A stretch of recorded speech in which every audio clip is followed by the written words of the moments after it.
rasa cinta, ya kata orang Sunda, kadeueuh kahemat kanyaah begitu, itu yang kemudian akan tumbuh. Tetapi sekali lagi itu bukan landasan utama. Landasan utamanya tetap adalah ikhlas. Yang kedua, dia akan diterima oleh Allah Subhanahu wa taala sebagai pengabdian. Selain ikhlas adalah muwafaqatus sunnah. Jadi dia bagaimana perjalanan pernikahan dari mulai proses awal, akad nikah, terus sampai perjalanan pernikahan bersuami istri bertahun-tahun, itu adalah menjalankan sunnah Rasulullah. Bila itu dilakukan, insya Allah, maka nikah yang mengikatkan kita sebagai suami istri itu benar-benar menjadi ibadah yang diterima di sisi Allah. Begitu kira-kira. Jadi harus bayangkan nikah adalah ibadah. Jadi kalau ada ada kesulitan, ada pertengkaran apa segala macam, bayangkan aja lagi sholat subuh ngantuk-ngantuk lah kira-kira begitu. Lagi sholat subuh ngantuk kan jam 3 berapa begitu, ya, baru tidur jam berapa, apalagi habis nonton bola ya, sekarang. Begitu. Jadi bayangkan dia adalah ibadah. Jadi, kalau bertengkar sedikit, kayak sholat subuh ngantuk-ngantuk, atau sholat asar mau kelewat sedikit lagi begitu ya. Nah, itu. Jadi karena ini adalah sebuah prosesi ibadah. Ada pertanyaan berikut, bagaimana kemudian pernikahan itu dilaksanakan sesuai dengan sunnah? Agar pernikahan itu sesuai dengan sunnah, menurut saya adalah bila si suami melaksanakan kewajibannya, kemudian istri pula melaksanakan kewajibannya, sehingga para suami mendapatkan haknya dan para istri pun juga mendapatkan haknya. Jadi pemenuhan hak dan kewajiban inilah yang disebut pemenuhan hak dan kewajiban dalam masing-masing suami istri kepada partnernya, inilah yang disebut dengan pelaksanaan sunnah. Tentu yang disebut kewajiban di sini adalah dan hak yang diinginkan oleh Rasulullah, oleh agama kita, agama Islam. Kita coba bahas kewajiban. Nah, kewajiban suami dulu. Boleh suami dulu. Kewajiban suami itu ada 3.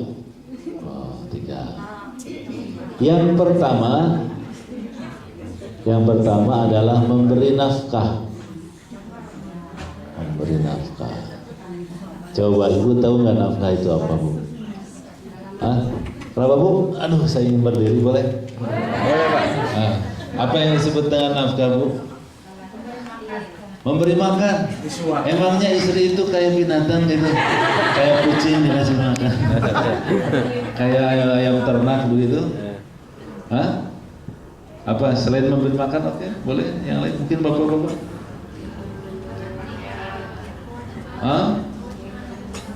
Iya, kewajiban, kan ini lagi bicara kewajiban.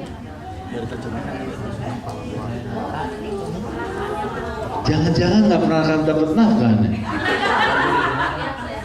Atau bapak-bapak mungkin ada yang bisa lebih melengkapkan? Kenapa?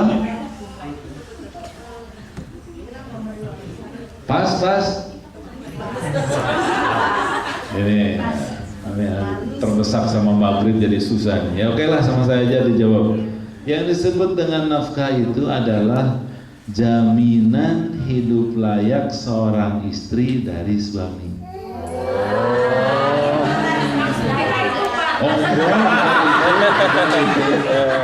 Bukan, saya tahu tadi yang diinginkannya itu nafkah lahir, nafkah batin, masih begitu ya. Bukan itu maksud saya. Jadi yang disebut dengan nafkah itu jaminan hidup layak. Apa yang disebut dengan hidup layak? Kalau makanannya itu yang bergizi, nutrisi seimbang, itu halal gitu kan. Kemudian pakaiannya juga bagus, pakai sutra gitu ya, terus pakai apa gitu ya. Dilengkap dengan ini dengan kalungnya, dengan cincin, dengan gelang gitu ya, dengan anti yang bagus ya. Yang ini begitu. Kemudian tempat rumah juga yang nyaman gitu ya. Jangan tempatnya tuh sempit gitu ya. Sudah sempit bertingkat ke atas begitu kan.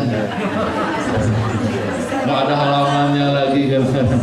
Tapi yang nyaman lah, yang luas, yang kamarnya minimal 6 lah ya kamarnya. 6 ke 7 boleh lah ya. Untuk suami istri, untuk anak perempuan, untuk anak laki-laki, pembantu laki-laki, pembantu perempuan, dan kamar tamu. 6 kamarnya ya. Kemudian kendaraan, ahlan, assalamualaikum, apa kabar? Alhamdulillah. Mohon maaf saya duluan. Boleh saya lanjutkan Pak? Boleh saya lanjutkan? Silakan Pak Ustadz, silakan Pak Ustadz. Karena sudah diizinkan mau lanjutkan. Tapi jadi grogi.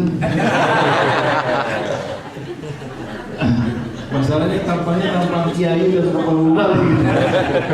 Jadi saya jadi takut lagi dipencerang dalam hidup. Jadi nafkah itu jaminan dari layak, makanan yang cukup, pakaian, tempat tinggal yang cukup, ya setahun sekali kita umroh begitu, 5 sekali haji gitu ya, lengkap. Itulah yang disebut dengan nafkah. Ibu dijamin menjadi seorang perempuan yang seluruh hak dan hak-haknya terpenuhi, termasuk juga rawat tubuh, senamnya juga begitu ya, semuanya lengkap gitu biar ibu utuh menjadi seorang wanita yang sempurna. Dan ini wajar saja, menurut saya adalah sangat wajar karena dulu ibu waktu ijab kabul dengan mertua itu, dengan orang tua kita, dengan suami kita itu kan qabil tu nikah, kata para suami yang di depan ini, ku terima nikahnya. Nah itu kan berarti beralih pengurusan orang tua kita kepada suami kita. Logikanya sederhana, kalau kita sudah menikah itu minimal sama kondisinya ketika kita dengan orang tua. Jadi lelaki yang zolim kalau keadaan setelah menikah lebih repot dan sengsara dibandingkan sebelum nikah.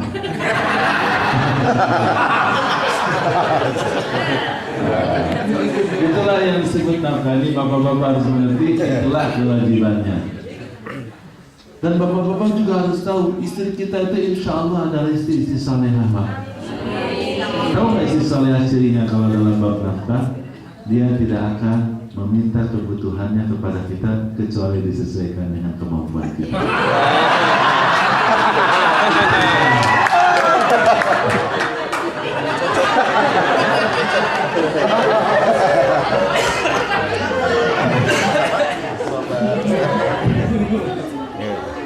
Saya suka, alhamdulillah, walaupun saya masih usia pernikahan saya 14 tahun, usia saya juga di bawah 40 tahun, tetapi alhamdulillah lebih dari 200-an kasus rumah tangga yang datang dari mulai yang kakek-kakek nenek-nenek sampai dengan yang baru menikah ataupun yang mau menikah itu banyak yang datang. Rata-rata kalau berbicara tentang nafkah itu problemnya ada pada para suami bilangnya begini, Ustaz, aduh itu istri saya kenapa permintaannya minta ampun segunung. Saya tanya istrinya, kenapa itu, kamu gimana sih? Wah, payah suami saya, kenapa? Pelitnya minta ampun.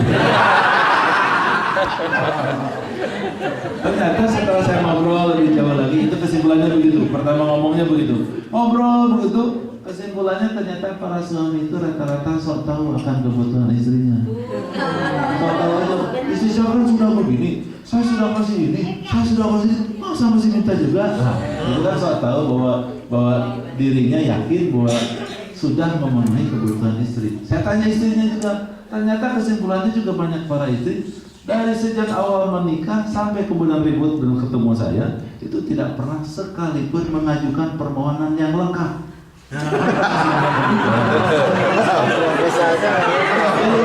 para suami juga sok tahu karena para istrinya juga nggak pernah minta apa segala macam begitu.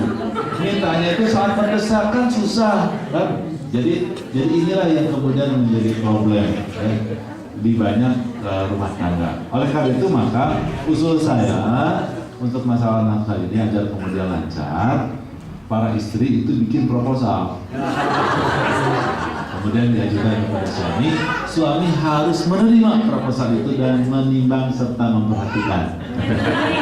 Dan mudah-mudahan menyetujui, karena kesolehan seorang istri yang akan mengajukan proposal itu disesuaikan dengan kondisi kantong kita masing-masing.